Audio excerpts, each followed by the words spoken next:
came in fired up, ready to do a podcast. Have you been thinking about this at all this week? You know, I have been on a very surface level. I've been thinking like podcasts. We're going to start a podcast. That's about as deep as it's gotten. That's pretty surface level. Mm-hmm. That's hardly touching the surface, but Yep. I'll take your word for it. I did before coming over here. Like bounced a couple names around with my roommates. Oh, podcast names? Podcast names, yep. What you got so far? Not much, frankly. The first. That's not that good of a name. I'd say tell me the next one. The first one I was like, got strongly rejected, and it was just people who like to talk. And then I could see why. Yeah. When we would just interview people that like to talk. Sweet. No Yeah. musical guests ever.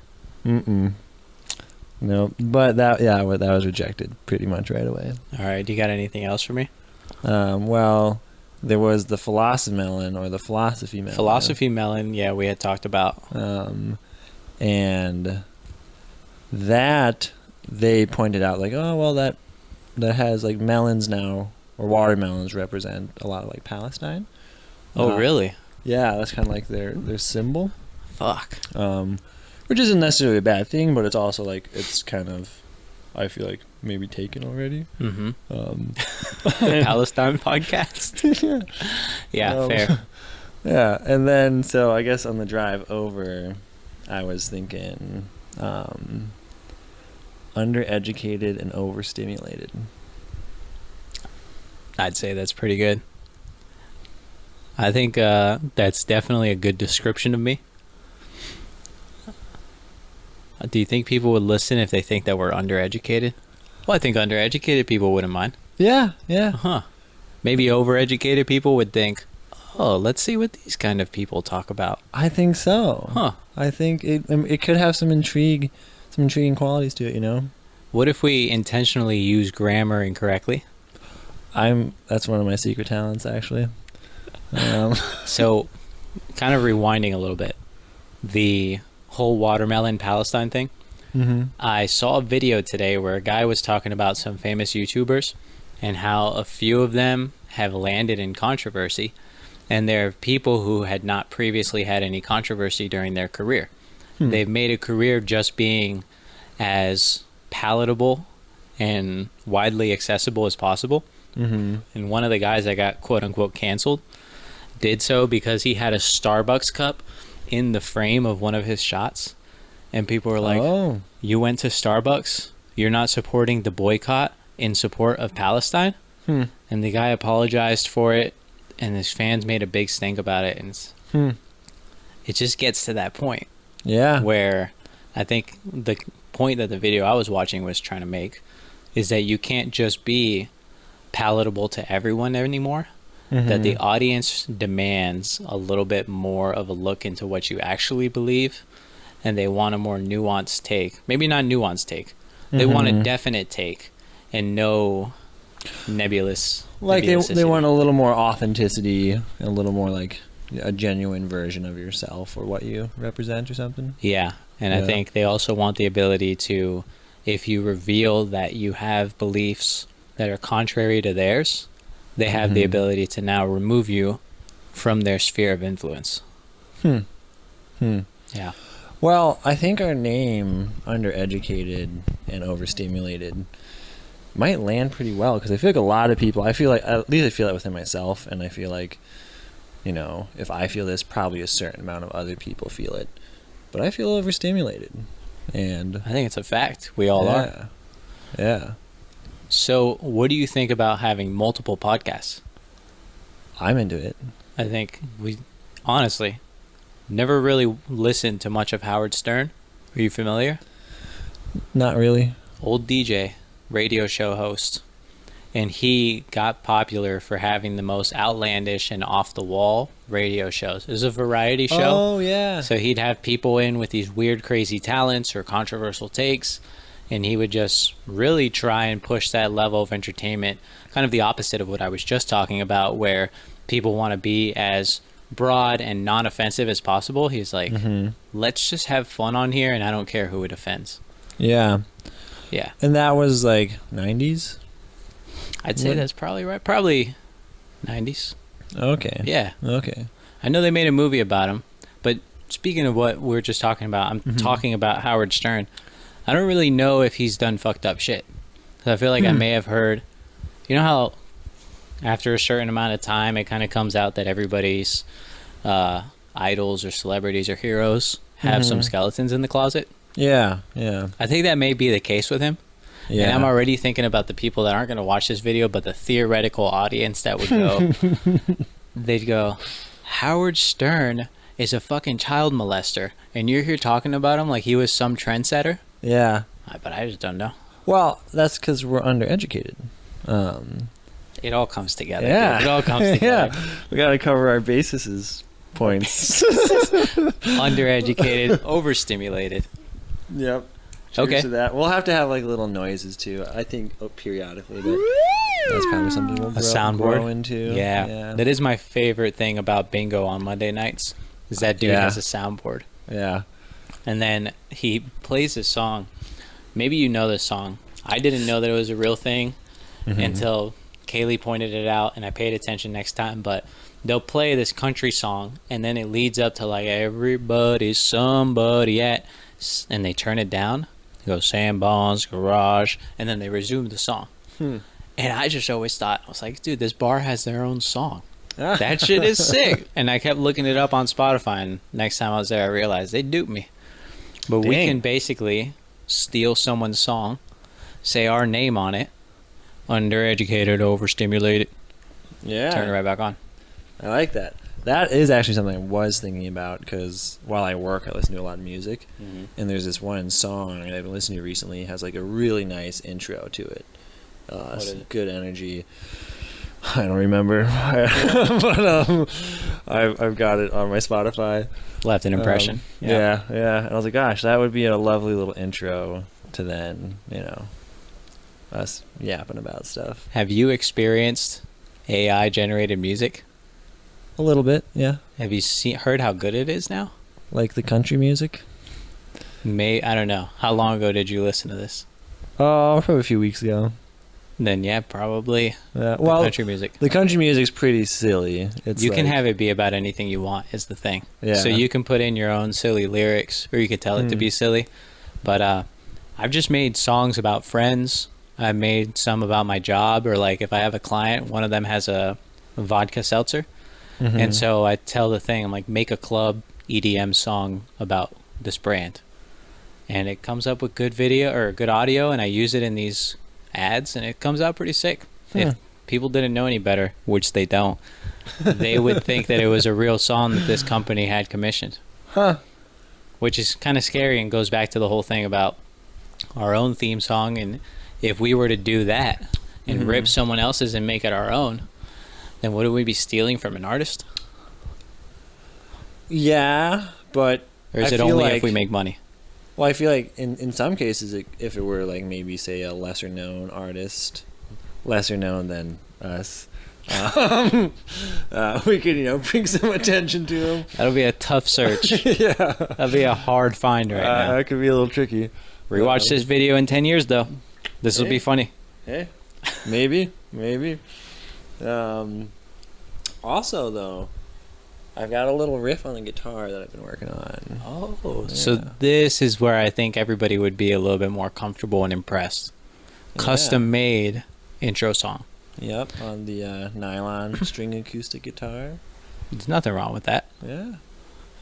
I'm glad you talked about the material of your string. Yeah, well, it's, for those guitar heads out there. Yeah. It's a big difference. Huge difference. I also completely forgot that we were recording. Yeah. It's nice. It's almost like you have a little third person that when you make a joke. One of my favorite things about some of the people that I grew up with and some of the people that I tend to spend a lot of time with is that they understand my humor to a level where I can make a joke that flies completely under the radar and nobody else realizes is a joke. And then you make eye contact with that one friend that knows you super well. Yeah. And they do whatever they do. Usually with me, it's but having that inside connection and not even saying it, that's what I'm doing with the audience right now. I feel that. I feel that. Because right now they don't know who I am, but they are going to get hooked at some point in the future. Yeah. Then this is going to be in the backlogs. They're going to go, oh, what's the first episode like? Yeah. And then they're going to be like, oh, he was always this good. Yeah. He was always this funny. Dude, I think there's some merit to that. I think because like with consistency comes success, you know. That's true. And like I've been experiencing that a little bit on a personal level, on like some of my own personal journeys I've been going on, and just like trying to develop a little consistency. Mm-hmm. Not too thick, you know, not too thin, but good consistency. And it's like it's paying off, and it's kind of exciting. So like that gives me some real inspiration, some good inspo for Undereducated and Overstimulated. What are you succeeding in? My daily workout routine. Nice. You did show me the video. We'll cut it in right here.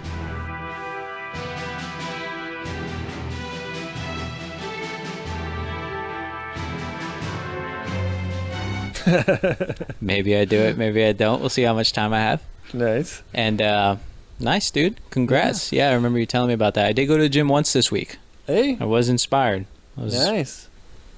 Arguably the only time I had time, but yeah. Nice. Good. At least that's what I tell myself. And like I feel like it's my goal is to have it like trickle into then my work life and the life outside of just this workout routine, you know? For sure. And within my routine, I try not to develop too much of a routine. Okay. So my routine is to have a routine, but don't be too routine. Too regimented in the routine. Yeah, exactly. Gotcha. Yep. I can see that being, yeah. I have heard the advice, and I don't know if this is one-to-one example, but people say if you're trying to go to the gym and you just can't find the motivation to get yourself there, just tell yourself you'll go for 5 minutes, or like just show up. Yeah. And you don't necessarily have to have a plan and like I gotta hit this 1 hour workout and do this and this and that and that. You just, hey, you did it. Yeah. You went out, and as long as you don't turn it into something that you hate. Yeah. That's my exact goal. To not get like, oh, I have to do X amount of this, X amount of that, X amount of that. Yeah. No, just kind of mix it up. Don't put any pressure to do one thing, and just try to keep it like creative and fun, and for sure. Yeah, get a little weird with it. That's what I'm excited about with this, because this could be undereducated, overstimulated, and we don't have a melon right now, so it wouldn't really make much sense for this to be philosophy melon. Yeah. However, if we did get a watermelon, I'm kind of like big into just cutting it in half and just eating it with a spoon. Yeah, we do the same thing. We put it in a bowl, like one of those big mixing bowls, so that you can put a cover on it. Yeah. The best. Yep. And then all the juice keeps everything nice and moist. I like moist. Who doesn't? It's good. With rim shot. Man. There is this one podcast that I really enjoy. The guy is a comedian. A lot of comedians got podcasts, and most of the time the draw is whatever they're saying. But this guy uses the podcast, the fact that there's video and audio editing, as an ability. And he uses it to enhance his podcast. So he'll be with guests and people that are on for the first time and don't know this guy.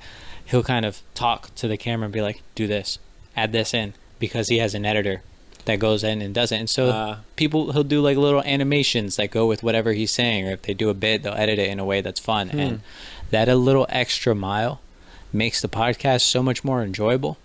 It turns it from just the sole entertainment has to come from what we're saying at all given times. Yeah. You got to a little help from the animation. Well, not even just help. It's like enhancement.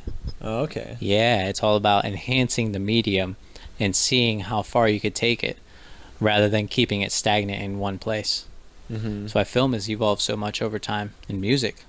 Think about how simple music was, and then it was complicated for a long time too. And then now it's simple again. Yeah, I feel like going on this podcast journey, I'm going to learn a lot of stuff. We're a full 15 minutes in, buddy. That's pretty exciting. It's interesting. Cheers to that. Yeah. it almost feels like a little success, you know?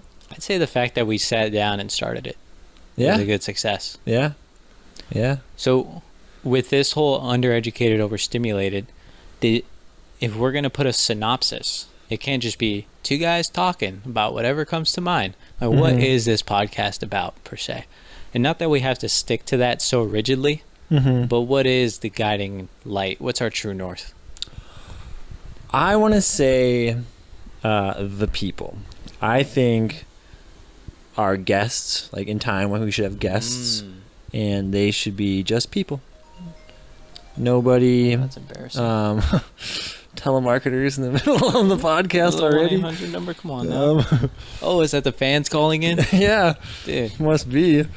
So when we eventually have guests, just everyday people, you know, because like I think, you know, here on Undereducated and Overstimulated, we can be, in a way, be a platform for, you know, just everyday folks to have a have a moment, you know, to whether it's to reflect or share a story or, you know, listen to us yap and chime in every once in a while. I get the feeling the majority of them are going to want to do that.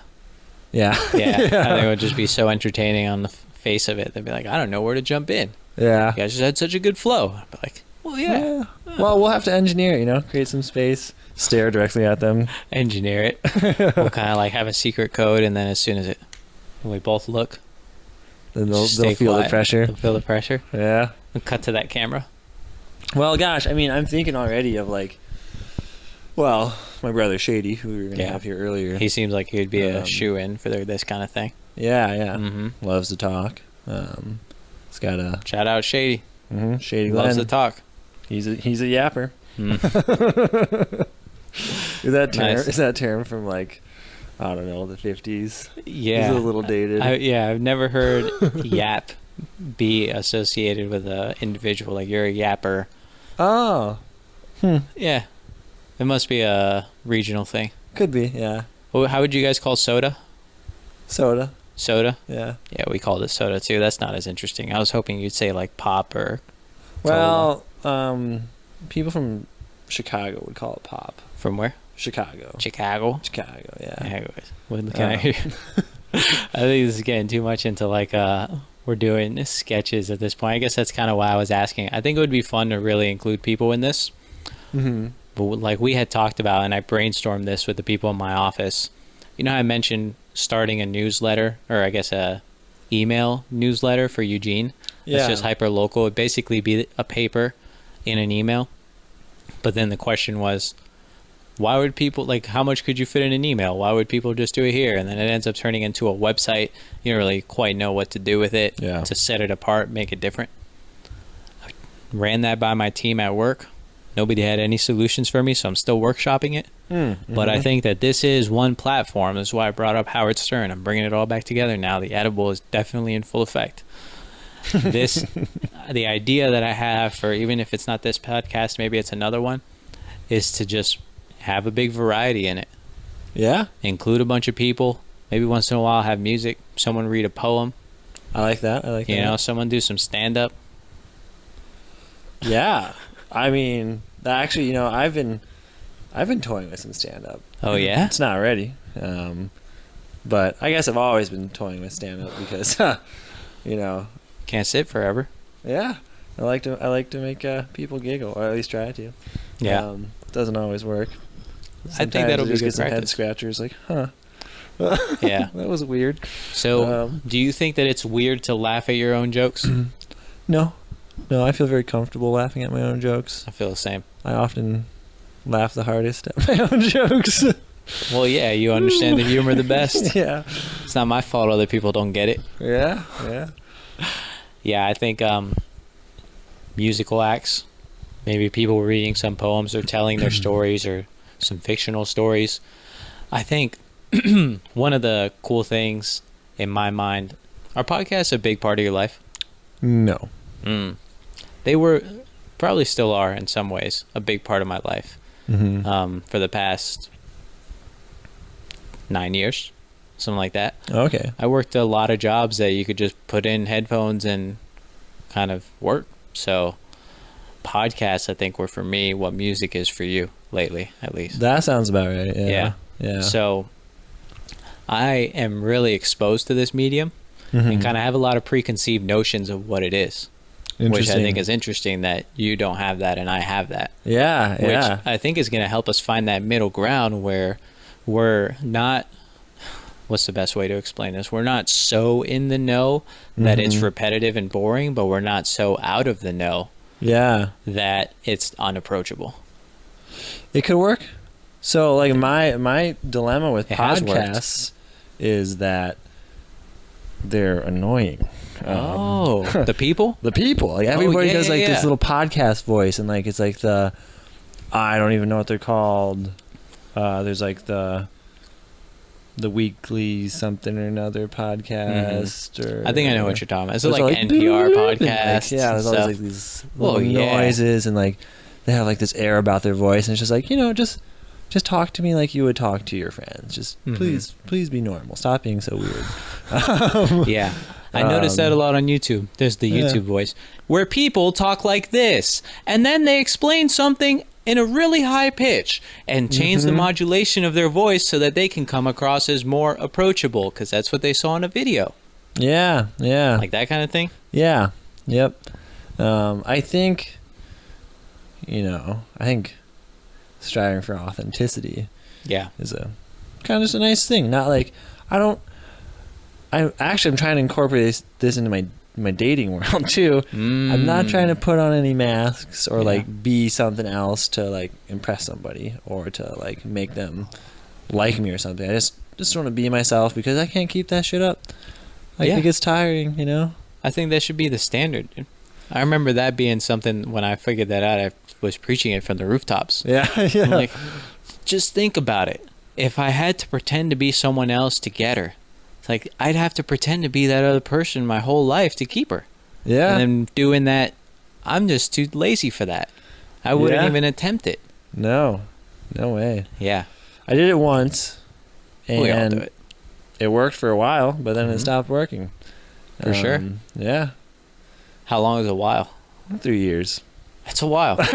yeah. It's a bit. So you really know the lesson. Learned it. I really learned it nice and hard. Good hard lesson. Nice. Rock hard lesson. That's how she remembers you. Yeah. Yeah. A rock hard lesson. I hope so. That's kind of sweet. Did you see the dude that his dick got caught on the pole vaulting jump? I did. It's wild, bro. I did. Yeah. That guy is gonna, I don't know if he is already, but he's overnight celebrity in certain circles. He's gonna start getting paid for appearances. Yeah, I did see that some adult film companies had offered him some pretty big paychecks. Right Really? away. Yeah. And being like an Olympic pole vaulter, it's not like he's making hella cash, so he might do it. He's like, well, he didn't win the gold, so no. He might have to consider other alternatives. Yeah. Damn. Can you imagine you train your whole life to be an Olympic gold medalist? Yeah. That's your goal. I wonder how many years he's been there. I mean, gosh, I don't know what I would think if I was him. I think we all want to change in careers sometimes, right? I know I certainly did. Yeah. Yeah, I do basically every day. At some point in the day, I'm like, you know what? Fuck this. I'm over it. And then maybe my work mind or personality is like a little ADHD or just it's all over the place, because I'll be on my knees working away, tucking carpet in. Is that what they call it? Yeah. And I'll be like, I don't like this one bit, and then I'll go do the other side of the room. I'm like, gosh, I did that pretty well. Yeah. That was pretty fun. Yeah. It's a lot of work that's certainly satisfying. Yeah. I think when you get to see the fruits of your labor, it really changes your outlook on work. And even in the times when I was an electrician and didn't want to be there, to do a good job and to see that, it definitely inspires you to continue and to get better. Yeah, and then you get a paycheck and you're like, oh, I needed that. Dude, I interviewed this guy today. We're looking for somebody at work to fill this role, and we want people remote in the office. That's really our big thing, because we work a lot as a team already. We want everybody to have that like immediate contact, so it's not set up a call, and 30 minutes from now, an hour from now, like, we can talk about the issue that I'm having now, and it takes 5 minutes to even get the whole thing set up. So instead I could just go, hey, what's up? Which, long story of why we're looking for a new person. I'm interviewing him, and he's some kind of Asian dude, last name Singh. And you could tell that his grasp of the English language is probably about like 80%, which is good, but there's some things, some turns of phrase, colloquialisms that he doesn't understand. And so I asked today, I said, how would you describe your work ethic? And he's like, that's a good question. Well, I like working with a team. I don't lie. I'm always very honest. It's like, I don't steal either. I'm like, no, I think you're misunderstanding work ethic. Work ethic isn't like morals. It's the way in which you work, the way you approach your work, and like your motivation around it. Oh, yeah, I do the work. I mean, if I like the work, I do it, and I don't know why. Yeah, I'm like, fair enough. How can I expect anything more in that question? I just do the work. I don't know why I do it. Anybody else gonna spin me a tip, or at least just say the paycheck, right? Yeah. Do I need a job? Yeah. I wonder if that was his nice way of saying, yeah, dude, we all need a job. I don't know why I do this one. Yeah. Huh. You gonna hire him? I don't think so. Yeah. We found this other guy that was really good. Seems like a pretty cool dude. When we asked him, what motivates you? Yeah. He said, he kind of sat and thought about it. He goes, I think one day I want to have a wife and a kid and a family. He's like, I think that's kind of like why I keep doing this. Yeah. Like, that's the fucking best answer I've ever heard. Yeah, it's very wholesome. Better than I don't know why. Yeah. But it was very sweet to hear that. And, that's just one part of a bunch of conversation and questions. But just off of that, I feel like you get a pretty good character or idea of someone's character. Yeah. What they're looking for, their goals, why they're going to be, consistent and show up when you need them to show up. Though that is not, they can't feed their kid. Yeah. And hungry kids are annoying. Yeah. So yeah, I don't know how we got on that. Yeah, but I think I'm pretty proud of us. We've made it almost 30 minutes and there hasn't been a single lull in conversation. That's true. Growing up, we watched a lot of South Park, my friends and I. Nice. And in South Park, when you hear the Congress people talking, they just rabble. They just go rabble. And we've been rabbling along pretty good. Rabbling a while. Those, do you ever see the Muppets? A little, yeah. Okay. Yeah. Whew. That was a close one, dude. The answer is 95% no. Yeah. Have you seen it? Probably not. So the two old guys that they kind of just squabble, or I guess they don't fight each other, they just heckle everybody else. Yeah. Those two old puppets. I've always wanted to be like that. I think those two guys were really inspirational for me. That's interesting. It's just something about the fact that they clowned on everything equally. They had such a good chemistry with each other that they just landed jokes every single time. And I know it's all scripted. I know it's not real. Yeah. But it's just it's a character, it's a persona that I really enjoyed. And the fact that they were old kind of told me, and they were willing to say the things they were saying. It's like, they just kind of don't care anymore. They don't put on pretenses for anybody else, and they find life super amusing and enjoyable. Sometimes at other people's expense, most of the time. But yeah, it's still, they're not hurting anyone. Yeah. And I think I've always liked that. Huh. That kind of reminds me of the Red Green Show. Did you ever watch that? No. What was that about? It's these, again, two older guys. They're not Muppets this time. They're actual people. Calling someone a Muppet would be a great insult. Yeah. Get out of here, you Muppet. I think there are a lot of Muppets these days.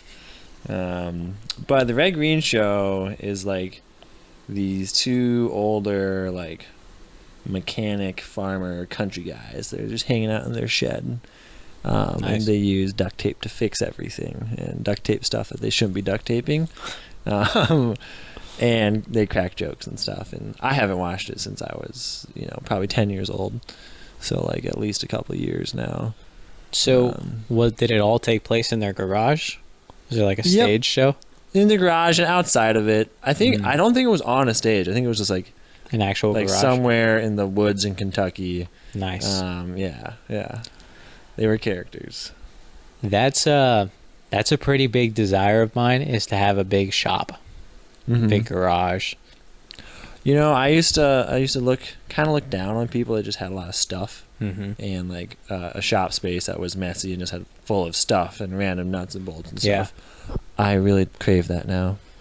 Dude, I used to make fun of my dad so hard for keeping all the little random pieces of hardware and shit. Yeah. And my uncle too, and I do the same shit now. Yeah. It just feels bad throwing away perfectly good screws and drywall anchors and have a bunch of rare assortment. Yeah, dude, it's real. And actually right now I've got this little situation with my truck topper. One of the handles isn't closing all the way because one of the little pinch bolts fell out. And if I just had a garage with a bunch of miscellaneous nuts and bolts in it, I'd be able to fix it. But now I gotta go to a store. Yeah, what do you mean a pinch bolt? Is it the one that's got like a little crimped side and then a flat side, and you put it through a pin to keep it from sliding out or something? No, I mean it's like a normal little bolt, but you just screw it through and it pushes on. The bar that then. I don't got any of those, bud. Pivots and closes the door. That's something you accumulate over a lifetime of doing projects. Yeah. So maybe that's the play. Isn't just, I mean, it would be nice to have one to inherit, but you build up your garage, get it full of all those miscellaneous pieces. You got to have it organized though. And then you pass that down. That's a good inheritance. Nice set of tools. It actually materials. It is. When I went back to the farm in Wisconsin over the pandemic, I got down there and it was exactly that. My dad was still down there, and there was like 5 chainsaws. None of them worked. A couple lawnmowers. None of them worked. Just all this miscellaneous stuff, and none of it worked. But it was there, and I was like, at the time, I was a bike mechanic, and I was like, oh, I can fix things. And so I just started pulling chainsaws apart and just doing real basic stuff and a little YouTube in here and there. And then all of a sudden, we had 5 working chainsaws. Nice. Yeah, big ones, little ones. Dude, we used to have a sawmill, so there was a lot of chainsaws. We don't just have chainsaws for no reason. But they were tools. It's funny, yeah. I know that about you, but it's a funny thing to bring up. Yeah, the other people might hear this. Yeah. We had a corn maze too and chainsaws. It wasn't creepy. Big Halloween mask collection. Yeah, exactly. I feel that. We're from Wisconsin.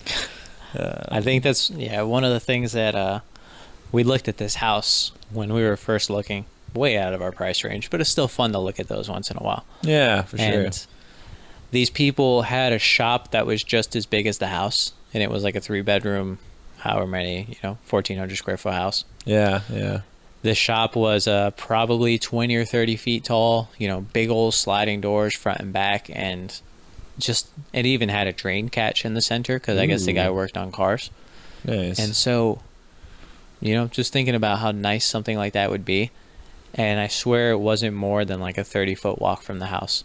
So you could just finish your breakfast, walk out to the garage. They had a bunch of rainwater collector barrels and big ass garden. I was like, dude, this is a paradise for sure. Yeah. I have often thought about how even living 20 minutes outside of town though can be very isolating. Yeah, can be. Personally, I'm a little drawn to that. I feel like it gives just space for expansion. Thought-wise, it might sometimes lack some inspiration because like people are very inspiring. Just seeing the things they do. Especially in Eugene. Yeah, there's some individuals. You get the whole spectrum here. You really do. Yeah, they are. I do like walking around neighborhoods and seeing what people do with their homes here because It really is unique very often. It is. It's not It cookie is. cutter. Nope. There's the Toolbox Project. I go there to rent stuff once in a while. Yeah. And this woman, I was picking up a post hole digger to put up that tree with like all the ribbons and stuff in our front yard. I don't know if you remember it at the old place, but it's just a piece of driftwood. Oh, yeah, yeah. And she's like, "Oh, what are you doing?" And I told her a little bit about it. She's like, "That's so fun. Yeah, that's why I moved here from Utah." She's like, everybody here is so fun and accepting, and I Yeah. have all these ideas of what I want to do with my house." She's like, "I'm gonna paint it polka dots. I feel like Nice. people here would like that." Yeah, yeah. You fit right in. You know? might be right. Depends on the neighborhood. Yeah. But that would be one thing fun. I like about Eugene is like you'll walk down a street and on the front of the street, a lot of the houses do look fairly typical. Yeah. But then if you ever like walk down any of the alleys, you'll notice that these houses have like 6 or 7 additions on them, and they just keep going and going and going, and they're not like this little tiny house. It's like this complex of sorts. Yeah, because a lot of the houses that were built here were built pretty small. Yeah. There's a lot of little 600 square footers, 700 square footers. So yeah, people just add on to them, huh? Yep. Yeah, it's real interesting. That's that space for expansion thing. I mean, Yeah. they don't have as much space, but they find a way. Yeah, dude, and touching back on the garage and like whatever we were just talking about a moment ago, like or having a shop, Yeah. The older I get, there's like these things that I just like start to appreciate more and more, and one is like a garage and having a space for stuff like that. But then another one is hay bales. Oh, Like do tell. hay bales are cool. What for? I don't know, just to have them. Eating? No, if you had livestock, sure, feed them. But like when I picture having like a shop and a shop space, there's hay bales in it, and they're just there. Maybe it's like an art piece. Interesting. Yeah. And then I could see that for like emergencies. Yeah, Maybe you do get some cows or something, and you have something to feed them for a while. Yeah. I gotta mulch something quick. True. Yeah, an emergency mulch. You never know. Yeah. I've always liked how you can get a shit ton of rock delivered to your house and then just dump it in a pile out front. And the idea of having just a pile of rocks that every time you're like, oh, I could use some rocks for this thing. I could use some mulch for this. Yeah. You just got a pile in the yard. Yeah. That would be sweet. I like that. Yeah. Almost like little horse stalls of just different materials. Mm-hmm. I do have a bundle of pallet wood that I had like ripped off of pallets, and most of it's not in good shape, but I still put a lot of work into stripping them off. Yeah. And so I want to find something to do with them. I think we're going to get a bunch of trash stuff from Facebook Marketplace, probably from the free section, Yeah. and see what we could put together out front and cover up that space between the bushes and the bamboo trees. Just not to see the neighbors, add a little alcove and stuff, do an art installation. Are you thinking like a privacy fence? A little short or- privacy fence, but make it Okay. into an art piece. Because Nice. it would really only be 20 feet wide. Mm-hmm. So do something funky with it. That's cool. I think that's That's the cool. idea. Dude, I guess I'm sure pallets aren't great for making cutting boards, but you could put them on edge, glue those puppies together, clamp them down, Yeah. plane them down, and then you have a pallet cutting board. I've seen a couple guys that do it online. Huh. And so that's what I got it for. Not to necessarily do cutting boards, Yeah. but just to make slabs and then make tabletops. Oh. And so the thing is, those get put together with glue and giant clamps. Yeah. So in order for that glue to stay consistent and in order for it to come out straight, you have to plane all of those boards. Oh, And okay. so I rented okay. a planer from the Toolbox Project. Dude, that thing is fucking loud. Yeah. And it takes a long time to use. yeah. Yeah. And then just how much work I had to do to get that bundle of pallet wood, and not even all of it was usable because a lot of it has, torn Yeah. corners and stuff. I'm like, yeah, I don't know about this one. Especially we had a garage there at least, but it was a small space connected to the house. Yeah. It get loud and stuff. And so that's Yeah. why, the shop, I think a shop, it would be more fun to do something like that. Over the years, you could build up an assortment of tools. You have the space, and then if a project isn't finished, you don't have to like pack it up somewhere. Yeah.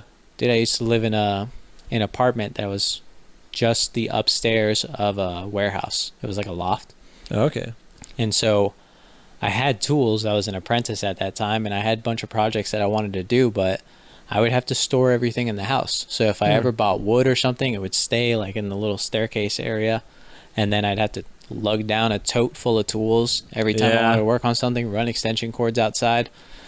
And so I just wouldn't do that much because pain in the ass. Yeah, dude, that's real. That's real. I feel that a lot living in town here in Eugene. I'm like, well, you know, I'm a contractor, and what I do is work with tools and houses and stuff. And like when I get home, I have no space to do that, so just kind of keep it all tucked away. And you know, I've actually started to write down my ideas to save them for later. Some of them, at least. Not in all what of them. book? So I call them keep books. I'll write keep on the front of them so I don't throw them away. You've got multiple now, right? Yeah, I've got 3 keep books. Nice. Yep. Remember you telling me that getting multiple was like a revelation. It was. The first one was a huge revelation because, you know, it was just, I was nervous. I didn't know what type of notebook to get. So I just picked one. So did you come up with the idea of a keep book before you actually had the book? No. I got it. I was like, oh, I need this. I'm going to have to write my bids, and I'm going to have to write my schedule and stuff a little bit. Still haven't written my schedule, but I write stuff in it. And then I was writing down something important, and I wrote keep above it as like a little way to remind myself to not throw it away and to keep that one piece. And I was like, oh, wait a second. A lot of this stuff in this book I need to keep. Like, all right, it's the keep book. It's the keep book. Yeah, being a bit of a minimalist, like, which I feel like I'm a bit of a minimalist. I don't have much stuff. I have started to write keep on things that I want to keep. I have a keep ball, and it's a lacrosse ball. When I use it lacrosse to, balls are sick. They are. They're great. I use it to sure. massage my back and like my shoulder. Oh, and stuff. nice. That's a good use. Yep. And I wrote keep on it with Sharpie, and then I was rolling my back on the wall, and it printed keep on the wall, like all over the wall. Was this at your buddy's place or in the current place? Oh, no, this is where I was living last year, in the apartment on Friendly Street. Dude, that's hilarious. Yeah. Yep. So, yeah, pretty soon, if you continue on, if you live another 10 or 20 years, your whole room is just going to be full of stuff that says keep. Yep. Your house is going to be like on the bottom of the sofa. People are going to think that you're a psychopath. Yeah, I think they already do. No one's going to think you accrued it over a lifetime. They'd be like, why did he write keep on everything he knows? Did he finally snap? This is just a book of matches. Why did he write keep? I don't get it. Oh, dude, speaking of a book of matches. Check this thing out. Huh. This is our company. We made these for a event that we're going to go to pretty soon. Oh, nice. And so we were like, oh, you know, business cards are kind of boring and people just throw them out. What can we do that stays with people? And what will they keep with them and find useful? I like it, dude. And then there's that. And then we're also going to do gum, packs of gum. Huh. So in the back here it says, ready to stop playing with matches and ignite your next marketing campaign? That's good. That's pretty good. Dude, and then they'll have to hit us back up to buy matchbooks. Yeah. So these things for like $10 a pop. Also, matches, like I like to smoke, cannabis in the evening, and I prefer to light it with a match. What about it? It just feels a little more slow pace. It just kind of sets the mood a little bit, you know. Instead of just like sparking up a lighter. I think also the older I get, things that are inconvenient or just like a little slower, I kind of appreciate more. So it's like, oh, I gotta be thoughtful when I strike a match. Whereas a lighter, I just go for it. I think there was a thing on my side that I was always scared to turn on a lighter because I thought I would burn my finger. Huh. And I used matches for the longest time because I couldn't master the lighter. Interesting. And then when I was finally able to just get the courage to do it and learn how to do it, I thought it was the coolest shit ever. Huh. And so I felt super cool using a lighter. Oh, very and it was quite the opposite, yeah. Yeah. I felt like Sherlock Holmes or something using a a match for sure. you Yeah. know? Yeah. We've yeah. been lighting matches. I mean, I've been lighting matches after I shit at work, which I hear people do that. It does really well to mask the smell, but there is something really satisfying of a ritual where at the end of making a poop, you go, I get to cause a fire right now. Yeah. And then you let it burn for a sec, and then you throw it in the toilet, and you hear that. Yeah. It's satisfying. It really is. It is. It is. I remember first learning about that people do that. And this was like 3 years ago. It was not very long ago. I was living with this guy in the Twin Cities, and he did it. And I was like, dude, why are you doing that? Mm-hmm. And he's like, oh, the sulfur in the matches masks the smell. And I was like, huh. Yeah. It works. It works. Cool. That's pretty cool. It's better than spraying some aerosol. Yeah. Oh, yeah. Is it? I don't know. Probably. I feel like. I would hope probably. so. It's just a little bit of smoke, right? Yeah. It's just a little chemical reaction. Yeah, and you maybe have to be a little bit more careful so you don't burn your house down or something like that. But there's a lot of methane when you shit. Yeah. Or if you strike it and you miss the toilet and you throw it right into the trash. That's true. Yeah, that would be awkward. That's a scene out of a movie. Just back to the cola thing. What would you guys say when you were growing up the most? Shit, crap, poop, turd. Oh. Did you say cola thing? Back to the cola thing? Yeah, you remember I asked. Wait, sorry.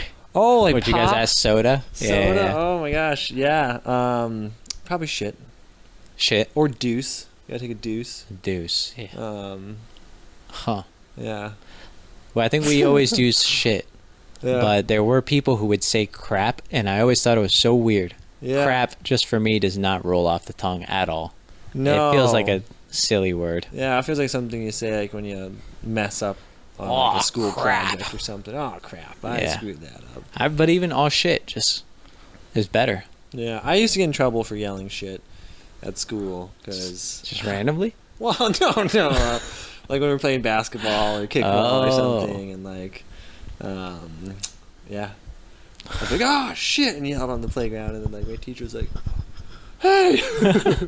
You can't be saying that. I was like, oh shit, I'm sorry. Say hey. Oh man. Oh dude, Yeah. Can you imagine being a teacher? Not really. They gotta be brave. I mean, high school, I'd say. Yeah, even middle school these days. Those kids can be very unfiltered, very blatant, and they just say what they're thinking. Yeah, true. You can't be an insecure person and work with kids. No. That's very true. Yeah. Maybe that's why we're having such trouble finding good teachers. Yeah. So I remember pretty distinctly having this teacher that was definitely a couple of them that had power trips over being in charge of students. Yeah. Doing things like, you guys don't get dismissed by the bell. I dismiss you. Stay. And I'm like, Huh. kind of thing. Yeah. And it's just to kind of act that way with a bunch of kids.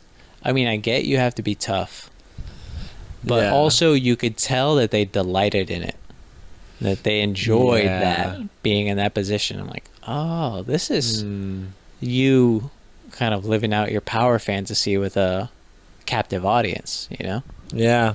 And so yeah, that always rubbed me the wrong way. Yeah. As it should. Yeah, I think that's fair. I think that's pretty fair. You want another drink? Yeah, I'd have another Zeugelhaus. Zeugelhaus, yeah. They don't know that they're our sponsors yet, but it's coming. We could probably get Base Camp, their freezer dried backpacking meals. How do you think we can get Base Camp? Because my sister owns it. Oh, that's right. Yeah. Yeah. Yeah, and well, she needs help with social media marketing and stuff like that, or at least I think, because she's busy, she's doing lots of things. Also, I feel like Capricorn is a local cannabis company. You're a Capricorn, very nice. Yeah, that works. When's your birthday again? January 19th next year. Oh, no shit, January 19th. Yeah. Crazy. Well, my good friend's birthday is January 20th, and then my other good friend's birthday is, I think, January 19th. It's either January 19th or January 16th, but I think it's the 19th. Nice. Which, yeah, that's pretty cool.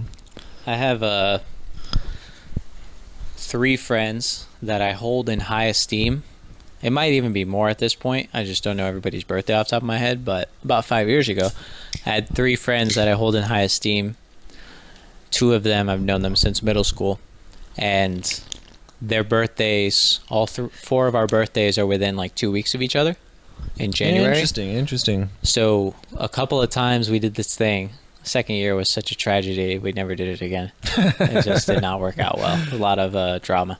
Yeah. So we did this thing where I rented a house. I mean, everybody chipped in, but it was 14 beds, I think it was. 3 bedrooms.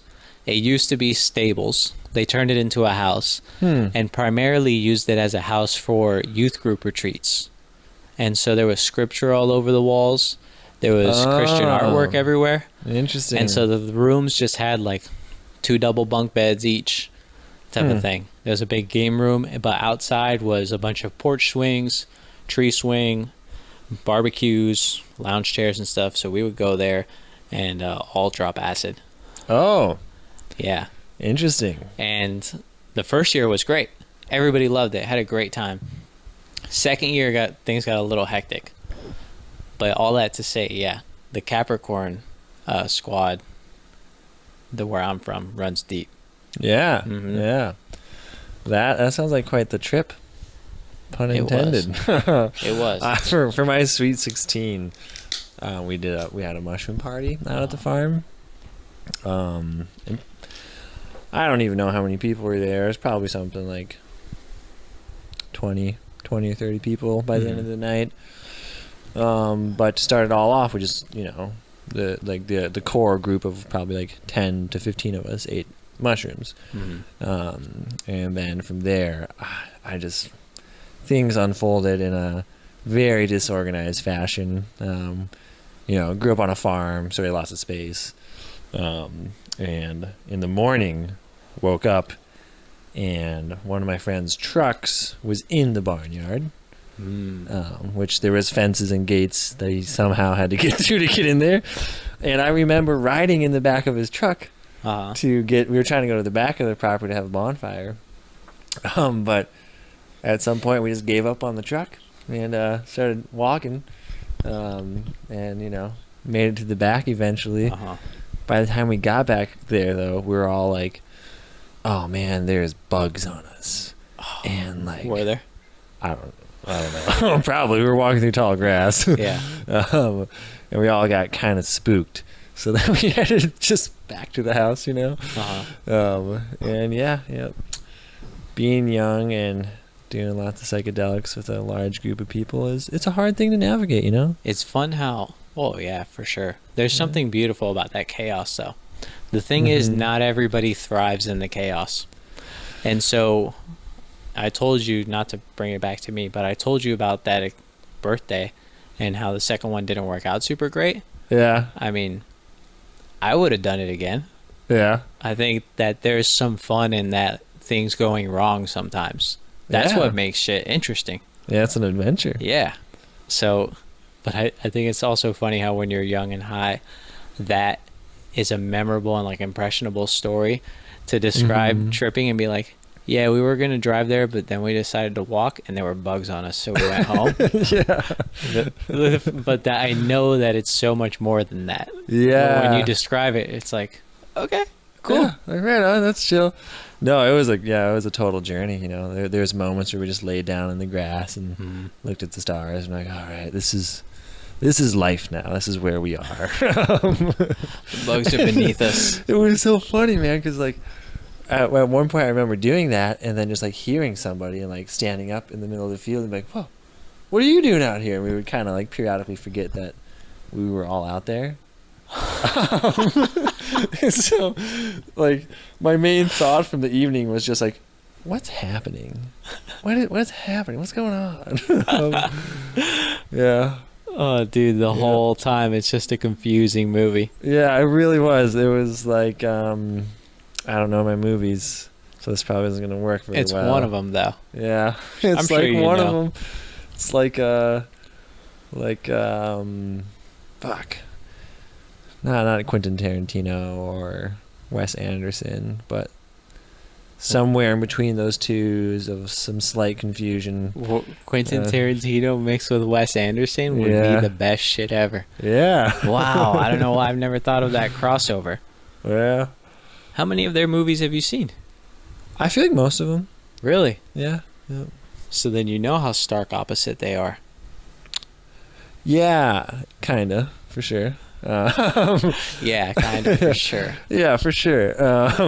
I was talking to my older brother today about I have like this special ability, like kind of like a secret talent, to not be able to remember movies, even like right after I just watched them.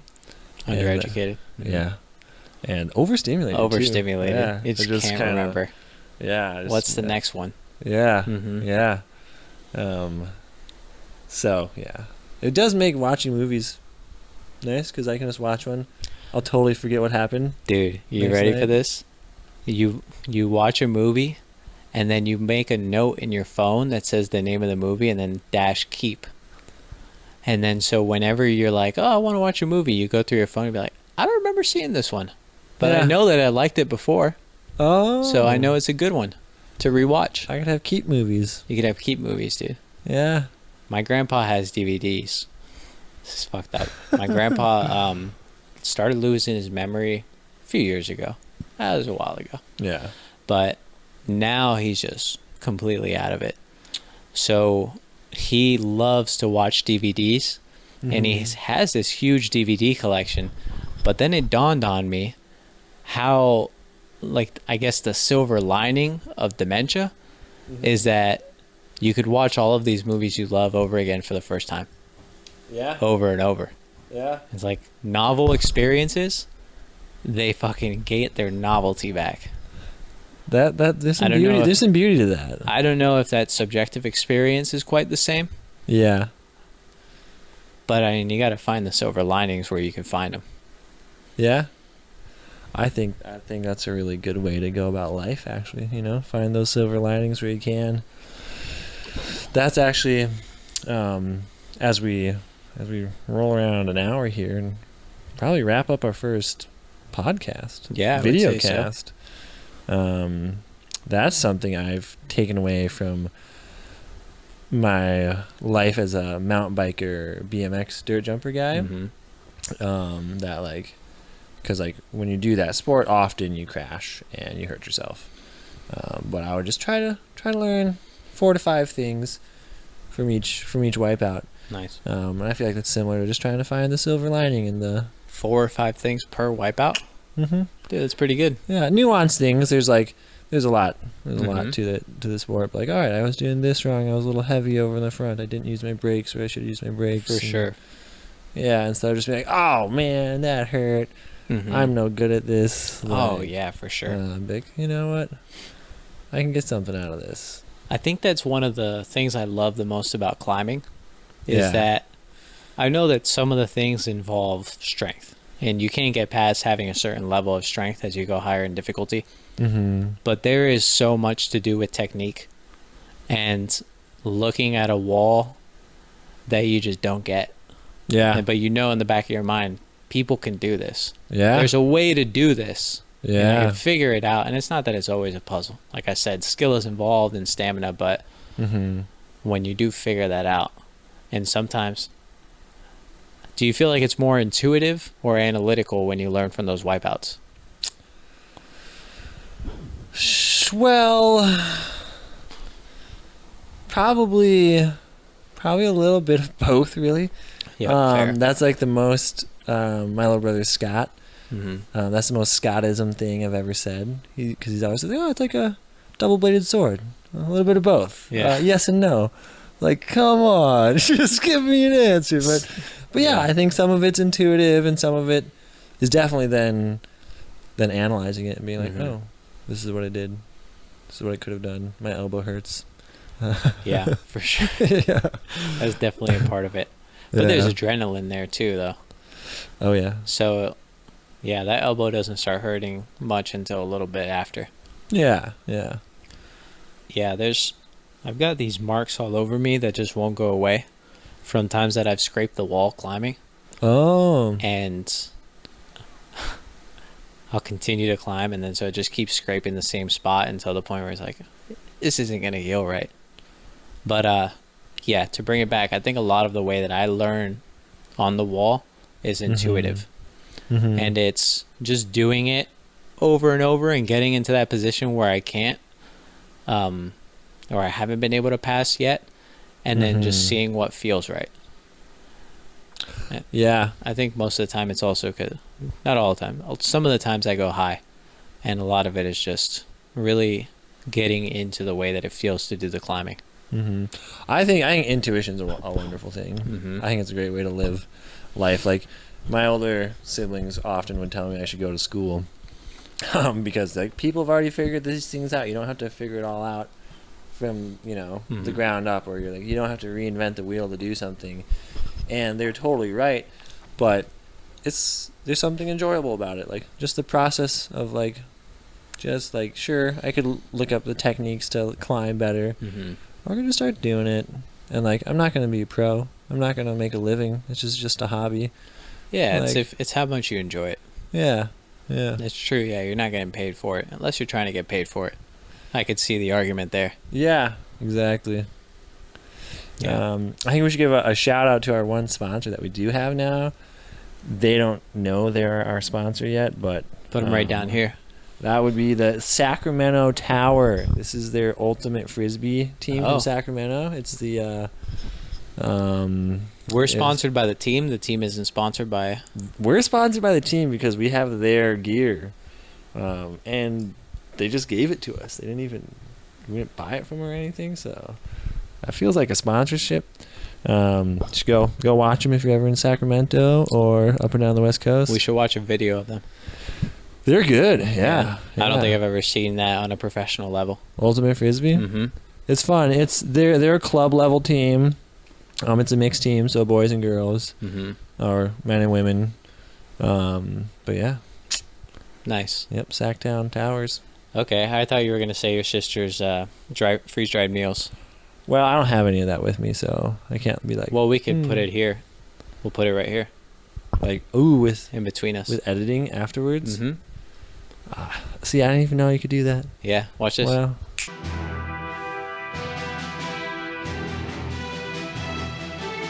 Left hand. There you go. Yeah. It's the magic of editing. That's cool.